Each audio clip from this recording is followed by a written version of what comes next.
Everyone, কেমন আছো তোমরা সবাই? আশা করি সবাই খুব ভালো আছো। সবাইকেই জানাই শুভ জন্মাষ্টমী। আজকে জন্মাষ্টমী, সকাল থেকেই বৃষ্টি পড়ছে।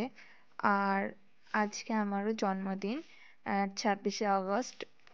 আচ্ছা, জন্মদিন বলে তো আর আমি সব কাজকর্ম পিছিয়ে দিতে পারি না। যেরকম সকালে পড়ানো ছিল, পড়াতে গেছিলাম। প্রত্যেকবারই এই দিনটা আমি ফ্রি থাকি, কিন্তু এই বছর আর সেটা হয়নি। যেমন পড়ানো ছিল, পড়াতে গেছিলাম, পড়িয়ে এসে দেখি বৃষ্টি পড়েই যাচ্ছে। তারপরে মা রান্না করছিল, যেহেতু জন্মাষ্টমী আজকে সেরকম কোনো একটা কিছু হবে না, তাই এমনি ছোট্ট করে একটু পায়েস ভাজা টাজা দিয়েছিল। আর এইদিকে দেখো, বোন একটা হেডফোন অর্ডার দিয়েছিল, মা বলেছিল ওকে অর্ডার দিতে, সেটা মা গিফট করেছে আমাকে। তখন এসেছিল, আমি তখন স্নান করতে গেছিলাম। আর এটাও ক্লিপ তুলে রেখেছে, মা বলেছে যে তুলে রাখতে, যাতে আমি পরে ব্লগে দিতে পারি।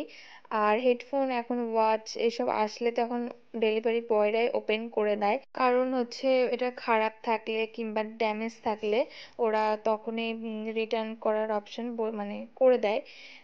কিছু একটা ব্যাপার আছে, সেটা আমি অত ভালো করে জানি না, তাই সেটাই বোন ভিডিও করছিল।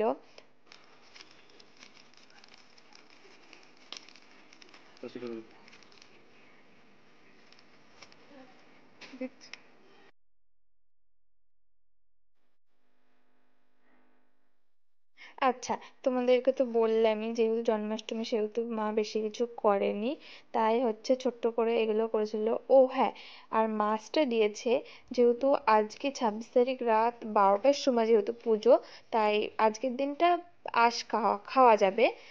অনেকে খায়, যারা খায় না।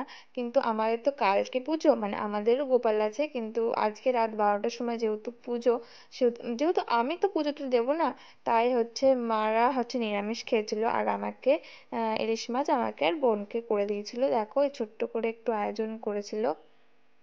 সন্ধেবেলা বোন বলছিল যে রেডি হতে একটু বেরোবো। আমি তো ভাবতেই পারিনি ওরা এত সারপ্রাইজ প্ল্যান করবে। তো রেডি হয়েছিলাম, আমি ভেবেছিলাম আমি একটু ঘুরতে যাব, তারপরে দেখি একটা রেস্টুরেন্টে নিয়ে আসলো। তারপরে কেক কাটিয়েছিল, আর এই খাওয়া দাওয়া গুলো হয়েছিল। দিনটা শেষ হয়েছিল অরুণ আইসক্রিম দিয়ে। তো ভিডিওটা ভালো লাগলে অবশ্যই আমাকে জানিও। দেখা হচ্ছে পরের একটা ব্লগ ভিডিওতে। আজকের মতো এখানেই শেষ করছি, টাটা।